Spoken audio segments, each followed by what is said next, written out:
C'est la suite de TV+. Ruth El-Krief, Arlette Chabot et Christine Ockrent seraient très malheureuses en ce moment aux États-Unis. En pleine période électorale, les hommes politiques, plutôt que de répondre à des questions sérieuses, préfèrent faire un show. Bill Clinton lui-même a choisi de répondre aux questions de Leonardo DiCaprio. Certains hommes politiques ont même des conseillers en communication qui viennent d'Hollywood. Aux États-Unis, pour se faire élire, il vaut mieux savoir faire rire que savoir faire réfléchir. Le cirque des hommes politiques en pleine campagne électorale, un reportage signé Laurent Saïm.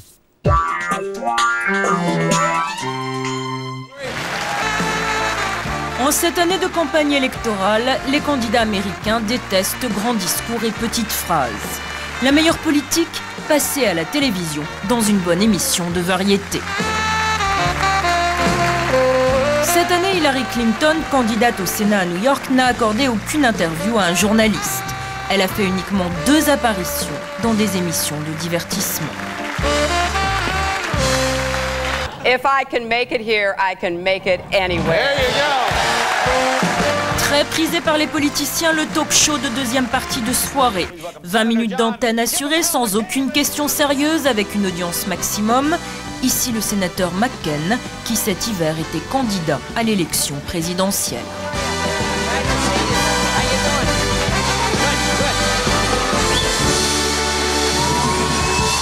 Et au-delà des émissions, l'homme politique fait de plus en plus souvent le pitre devant des caméras. Ainsi, le mois dernier à New York, lors d'une réception organisée par des journalistes.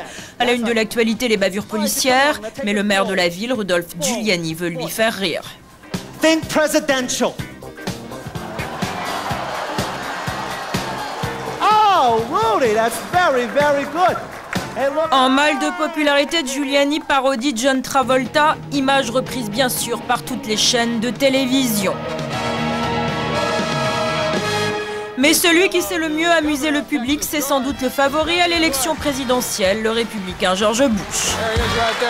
When I come on your show, I want to present this to you personally. As the president of the as the president of the Dweeb for Bush Club. Yes, sir. I'll go along with that. Thank you very much. Enjoy your time there in St. Louis. There you go, ladies and gentlemen. Toute l'image de Bush est calculée pour bien faire sourire le téléspectateur. Depuis 6 mois, George Bush fait campagne comme une vedette de télévision. Un sitcom politique aux règles immuables. D'abord, des autographes et baisers de fans pendant 4 à 5 minutes. Thank you. Congratulations. How you doing? Can I give you a kiss? Puis l'événement qui doit être le parfait spectacle télé, à savoir aucun discours ennuyeux, pas de petites phrases ni déclarations, mais simplement de la bonne image. Dans le langage politique américain, cela s'appelle une photo op, autrement dit une séance photo où les caméras de télévision sont aussi invitées pour une image basée uniquement sur le divertissement. Aucune question n'est autorisée, photographe et caméra toujours bien placés pour immortaliser ce candidat qui s'amuse. Aucun fond, la forme avant tout, pour mieux séduire le public. Dans ces meetings, il y a aussi souvent sur l'estrade non pas des membres du parti mais des chanteurs. Au pied de la scène, Bush peut ainsi en musique faire la vedette et soigner sa popularité.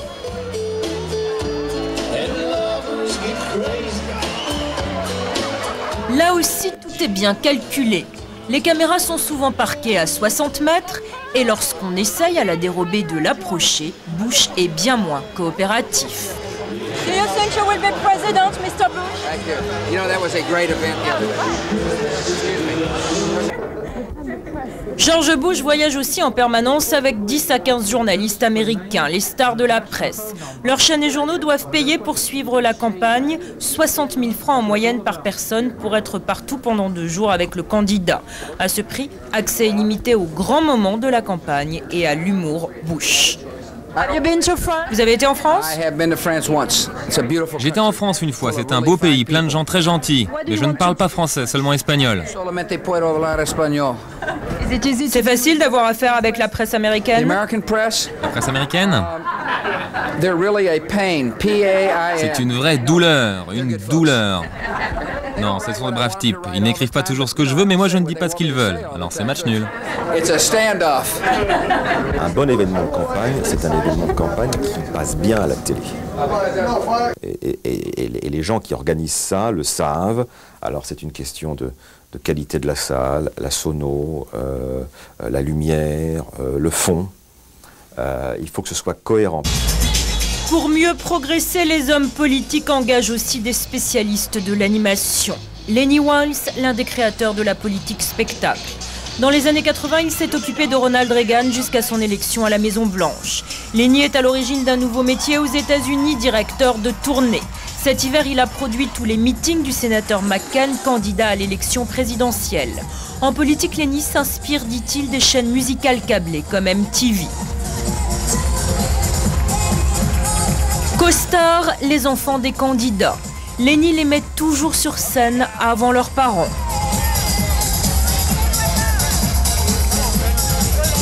Selon Lenny, le couple politique parfait doit être bien souriant et les vêtements de préférence assortis aux couleurs du drapeau américain.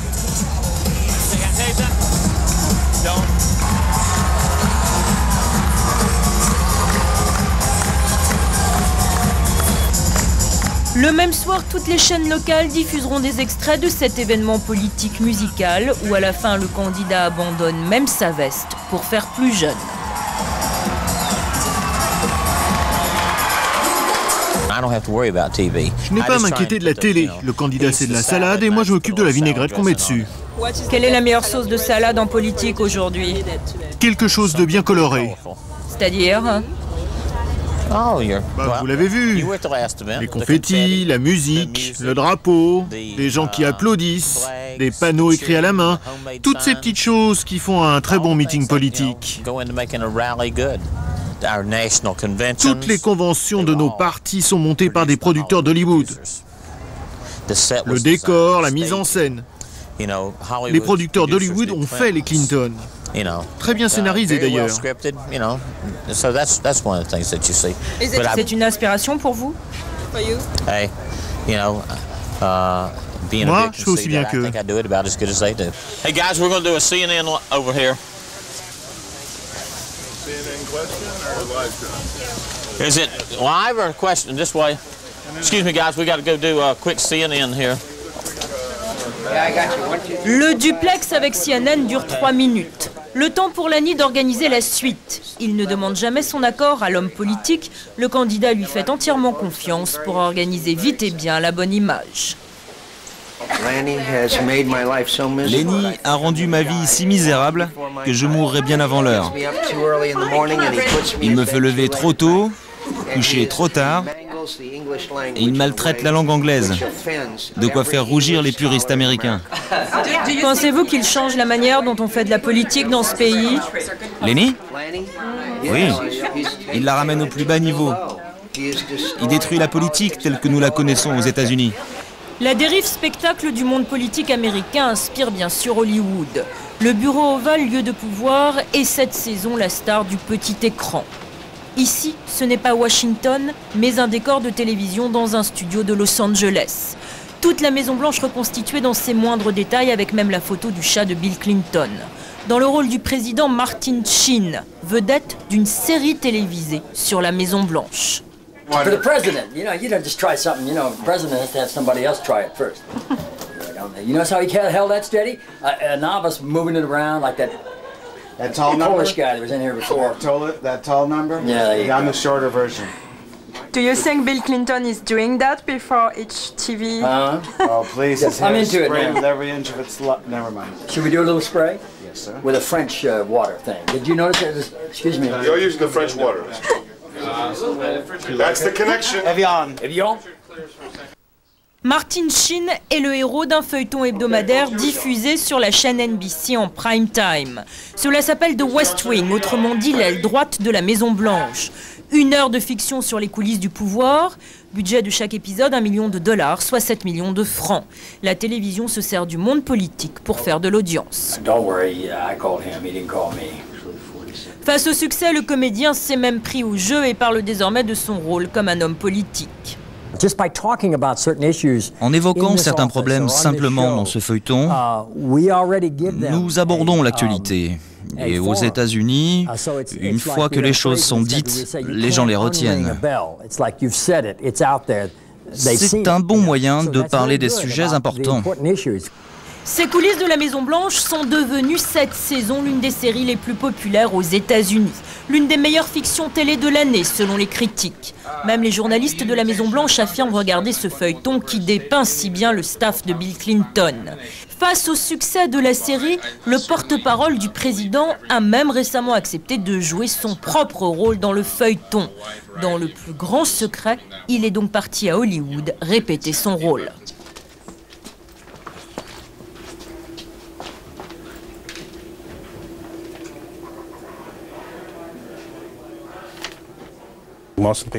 La plupart des gens à la Maison-Blanche regardent ce feuilleton et apprécient. Ça parle sérieusement des problèmes importants et on s'amuse en même temps. Que pensez-vous de l'influence d'Hollywood sur la politique en Amérique? Les chaînes d'infos 24 heures sur 24 ont aussi leur influence, et pas seulement sur la politique. C'est une partie importante de notre culture avec Hollywood, qui nous fait connaître dans le monde entier. Je pense d'ailleurs qu'Hollywood a le droit de commenter ce qui se passe à Washington. Ce feuilleton a-t-il une influence sur ce qui se passe à la Maison-Blanche? Je ne sais pas, mais au moins, pendant 1 heure, à la Maison-Blanche, on a quelque chose de marrant à regarder. Hollywood et la politique, un concept parfait pour directeur de chaîne en manque d'idées. Pour interviewer les hommes politiques, la télévision n'a plus aucune limite et remplace désormais les journalistes par des stars de cinéma. Le mois dernier, la grande chaîne ABC a donc produit une émission sur l'environnement avec en journaliste star l'acteur Leonardo DiCaprio. Leonardo DiCaprio choisi pour interviewer de manière détendue le président Clinton. Face à la polémique suscitée par ce mélange des genres, ABC a censuré toutes les images de l'interview après diffusion et en a interdit l'accès aux télévisions étrangères. Mais tous les journalistes politiques se sont alors mobilisés pour dénoncer cette dérive de la politique spectacle. Nous devons faire très attention à tout cela, parce qu'il y a tellement de médias et tellement de moyens de parler info. Il est bien naturel que quelqu'un essaye d'avoir la plus grosse part d'audience en donnant aux gens ce qu'ils veulent. Il y a donc une école de pensée qui dit que si vous utilisez une star de cinéma à la télé, ça amènera de nombreux téléspectateurs devant le petit écran. Mais nous, en tant que journalistes, on doit simplement ne pas franchir cette frontière et dire on ne va pas faire ça. À 63 ans, Bob Schiffer est l'un des journalistes de télévision les plus respectés. Son style, rigueur et sérieux. Depuis 9 ans, il anime tous les dimanches matins la grande émission politique sur CBS. Mais l'audience est en baisse. Alors, pour faire évoluer en douceur les choses, de temps en temps, Bob Schiffer invite le candidat dans un endroit symbolique de sa campagne. Le décor se veut convivial et les questions ne sont plus obligatoirement politiques.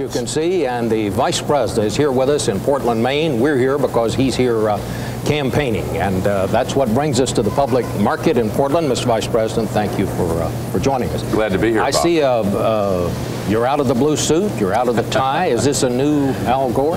Well, there are not many people in suits and ties here at the public market. In the beginning, I think, you know, some of these. Je crois qu'au début, ces politiciens allaient dans les émissions de variété parce qu'ils pensaient que cela les rendrait plus humains.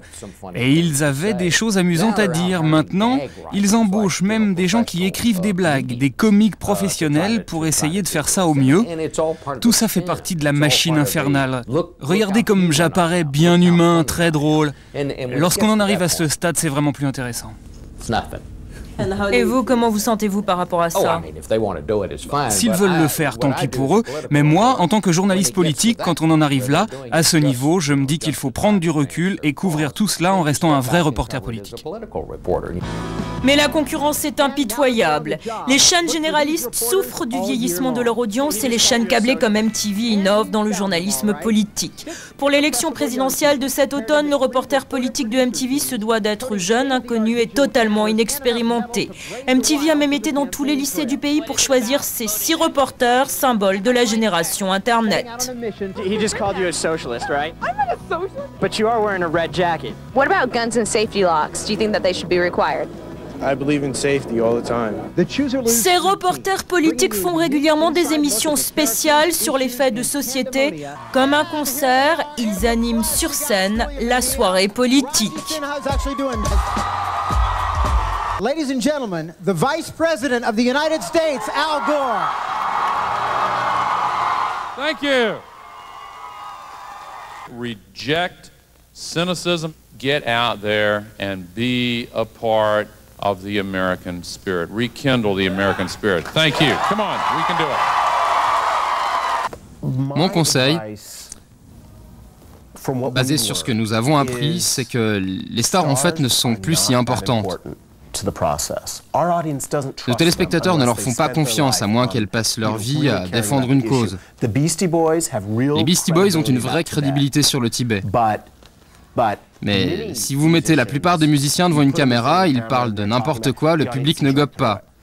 Alors le truc, c'est vraiment d'avoir des gens bien jeunes avec lesquels le public s'identifie. En novembre, Al Gore sera le candidat du Parti démocrate à l'élection présidentielle.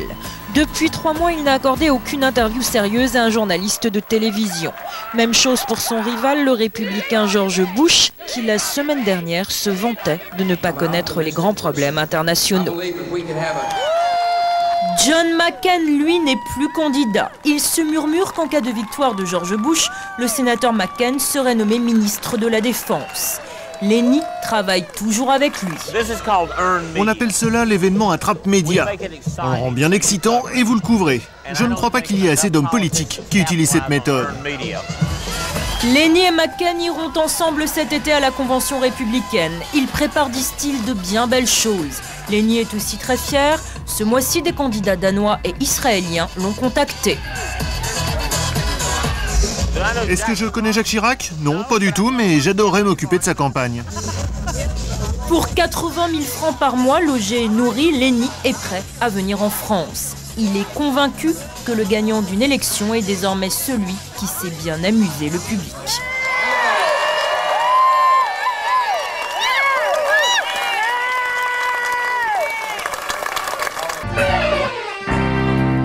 Voilà pour ce reportage aux États-Unis signé Laurent Saïm. Ariane Massenet, bonsoir. Bonsoir. Vous n'êtes pas en noir? Pourquoi je serais en noir? C'est vos adieux à la scène. Zut, et vous étiez en noir, j'ai même pas vu ça. Non, ça s'appelle Bleu foncé. L'émission termine dans 15 jours, mais vous, c'est votre dernière prestation, puisqu'après, on a préparé deux... Best-of. Absolument. Vous terminez donc par... Dans la série Les chaises musicales, je ne vous apprends rien si je vous dis que Emmanuelle Gaume, la présentatrice d'Exclusif sur TF1, rejoint Canal+ à la rentrée. Présentée nulle part ailleurs, avec Philippe Vandel et Thierry Dujon. Exactement, mais en revanche, qui va remplacer Emmanuelle Gaume à Exclusif sur TF1? Flavie Flamand. Oh bah zut, si vous le saviez. Alors, eh ben oui, c'est Flavie Flamand qu'on retrouvera. Vous avez lu mes papiers. Qu'on retrouvera chaque jour à la rentrée. Bah oui, c'est bien, non? On le sait, peut-être Frédéric Joly, non, on ne savait pas. M6. M6 qui va ouvrir, si vous me les dézinguez toutes, ça va être un enfer. M6 qui va ouvrir une nouvelle tranche le matin, de 7h à 9h. Ah oui, je sais bien, il y a Max qui va la présenter, et qui d'autre? Bon, je dis plus rien, moi. Et Arnaud Gidouin, mais ils hésitent encore, la chaîne hésite encore. France 3. Quel indiscret. Vous connaissez Les Nous, c'est nous? Ben oui, ils vont faire le dimanche 20h à la rentrée sur France 3. Ah zut, il a tout lu. Moi, en tout cas, c'est une bande de joyeux rigolos que j'aime beaucoup. Je suis fan, vous vous en fichez, mais je vous le dis quand même. Et ils vont pas faire le dimanche 20h sur France 3 à la rentrée? Si, alors je vais m'adresser à la caméra parce que vous...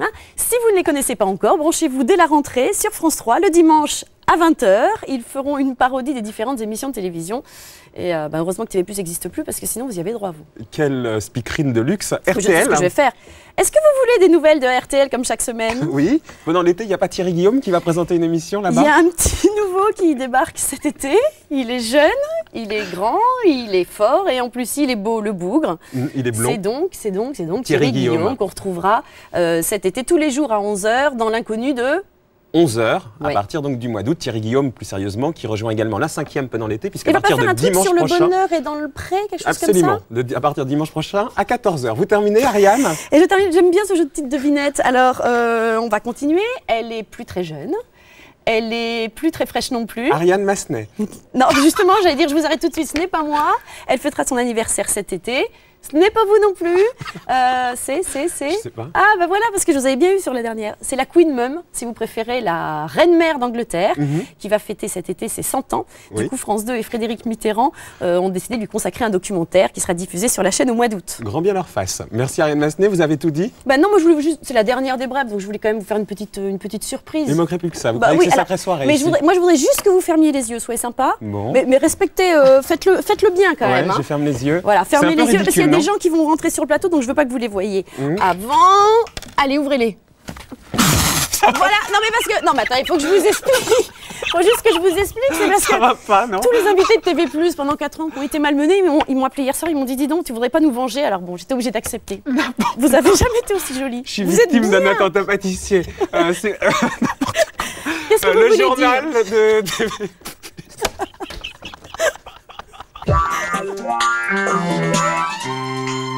Voilà, sans transition, je reçois Maître Collard. Bonsoir. Alors, Monsieur Collard, grande nouvelle, vous avez gagné un procès. Oui, enfin, pas en tant qu'avocat, en tant que plaignant. Ça va de soi, oui. C'était jeudi soir dernier, les guignols de Canal+ n'ont pas pu s'en empêcher. Ils ont commenté à leur façon la décision du tribunal de grande instance de QC qui a condamné la chaîne cryptée pour atteinte à la compétence professionnelle de Maître Collard et atteinte à la présomption d'innocence de l'abbé Morel.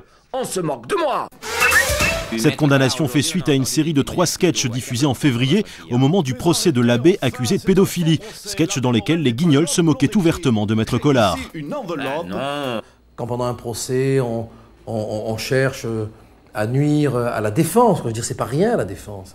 Si l'humour, ça n'est pas rien, la défense, ça n'est pas rien, vous comprenez. Bon. Et j'ai le droit, moi, en tant qu'avocat, de demander aux humoristes de se calmer pendant un procès. Les 3 auteurs des guignols, qui se refusent à tout commentaire, Canal+, Pierre Lescure et Alain de Greff, ont chacun été condamnés à verser 1 franc symbolique à Maître Collard et à l'abbé Morel. Mais Canal+ a décidé de faire appel. C'est évident que si, au final, après avoir usé de toutes les procédures, on devait être condamné, ça voudrait dire qu'il faut vraisemblablement plus caricaturer un avocat.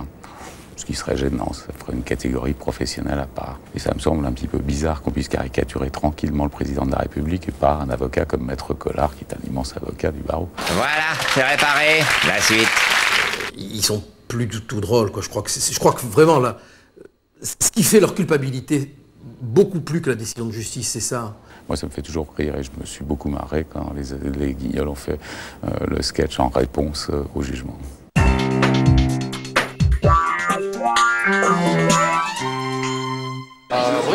Quand Charles Bietri discute avec le président du rugby français lundi soir dernier, Patrick Chen donne poliment l'impression de s'intéresser, mais il semble en fait déjà bien loin.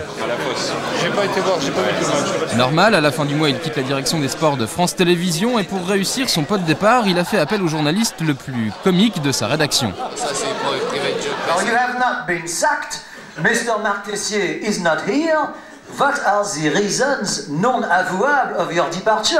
Quelles sont les raisons non avouables de votre départ? Voilà encore une précision, décidément Vincent vous pose des questions très punchy. Voilà, ça change. Patrick Chen part créer un portail sportif sur internet. Il reste commentateur du Tour de France, mais laisse donc son poste de directeur des sports à Charles Bietri. On a la même sensibilité, mais il va les appliquer sans l'affectif. Moi le gars que je connais depuis 16 ans, dont je suis un peu le grand frère, s'il bosse pas vraiment, je lui mets le coup de pied derrière, doucement. Charles il en mettra vraiment, et puis c'est bien. C'est peut-être la différence. Et apparemment, Charles Bietri arrive donc avec une solide réputation. Quand t'as 50 ans et que t'as un monsieur comme Bietri qui arrive chez toi, tu te dis « Ouh, je serre les fesses ». Il a, on le sait, un caractère bien trempé et beaucoup d'idées. Et je pense qu'il va nous emmener vers l'avant. Si quelqu'un est dur et juste, ça passe. Si quelqu'un est injuste et dur, pour moi, ça passe pas, quoi. Donc j'espère qu'il sera juste. Une réputation construite sur 14 années passées à diriger les sports de Canal+. Mais après son échec à la présidence du PSG... Je pense que je suis responsable et coupable. Après une émission sur Canal+, très critiquée, il s'est ensuite échoué cette année en 3e partie de soirée sur TF1 au commentaire de matchs de foot. On peut donc aujourd'hui se demander si tout ça ne l'a pas un peu changé. Ouais, je suis peut-être plus souple. Ça m'a peut-être fait un petit peu de bien, mais comme tout peut faire du bien. Un échec, une victoire, une blessure, ça fait toujours avancer. Je pense que ces périodes-là m'ont fait du bien.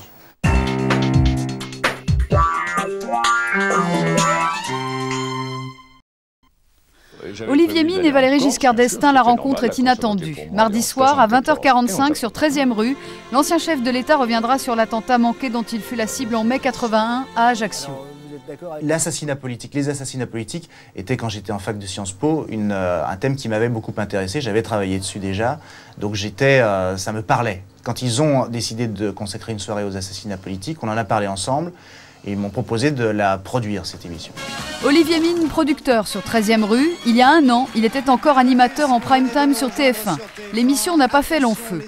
En 10 ans de télévision, l'animateur a joué les touches à tout. Il était par exemple le réveil matin de France 2. Au début de cette semaine, Florence Attali s'échine à nous expliquer comment élonger on dit élonguer, comme tu veux, à pratiquer l'élongation. Ça va être beaucoup plus simple comme ça, des côtes. Le journaliste du très sérieux Cercle des métiers. Cercle des métiers, nous allons parler de l'emploi et de la... Ou encore le grand frère dans une version pour enfants de Fort Boyard. Mais cette polyvalence est peut-être aussi sa faiblesse. Au final, je ne sais pas, au bout de ces bientôt 10 ans de télé, je ne sais pas l'image que l'on a de moi aujourd'hui, mais en tout cas, c'est vrai que je n'ai jamais fait de télévision dans un plan de stratégie marketing. C'est vrai que je ne me suis jamais dit, tiens, je vais faire cette émission-là pour acquérir telle image. Je souffre peut-être d'ailleurs de ce manque de stratégie-là. Mais il ne manque pas de projets. 3 émissions spéciales à produire pour 13e rue, ainsi qu'une série documentaire intitulée Les enfants du pouvoir, des sujets sur l'enfance de 5 chefs d'État. Pour autant, il n'exclut pas un retour vers les chaînes hertziennes. La pluralité des sujets, le nombre de gens que j'ai pu recevoir, la liberté de ton qui m'était offerte sur les matins, fait que m'inscrire éventuellement dans une émission comme de ce type-là, en tout cas, qui couvre cette richesse-là de thèmes et d'invités, et fait partie en effet des choses que j'aimerais faire dans les années à venir.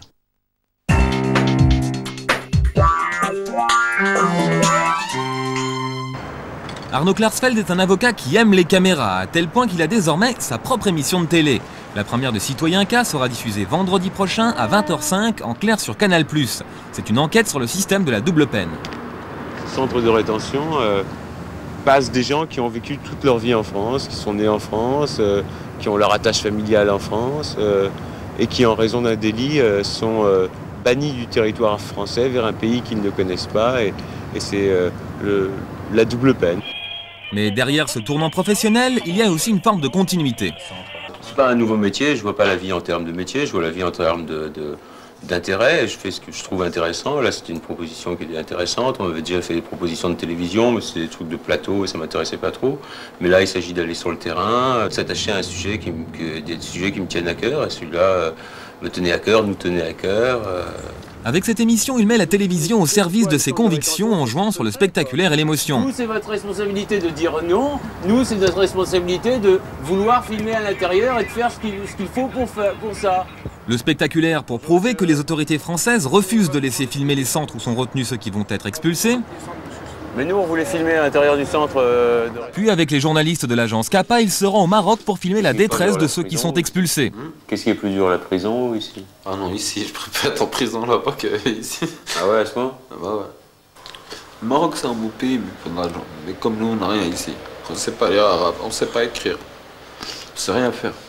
Il y a un sujet qui était engagé, c'est-à-dire on a annoncé la couleur dès le départ, qu'on trouvait que c'était pas normal que des gens qui ont toute leur attache familiale en France puissent être bannis du territoire et se retrouver catapultés dans un pays qu'ils ne connaissent pas. Désormais, quand Arnaud Klarsfeld se rend au palais de justice, c'est en tant que journaliste. La prochaine émission enquêtera sur les coulisses du Tour de France.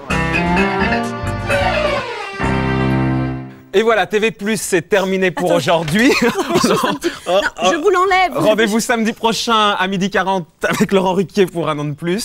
Ça sera l'avant-dernier numéro. Et rendez-vous également à 18h30 pour l'avant-dernier numéro de TV+. On commencera à faire nos cartons. Nous vous proposons donc de revivre quelques bons moments de l'émission depuis ses débuts. Ça s'appelle Un Best-of. À samedi, 18h30.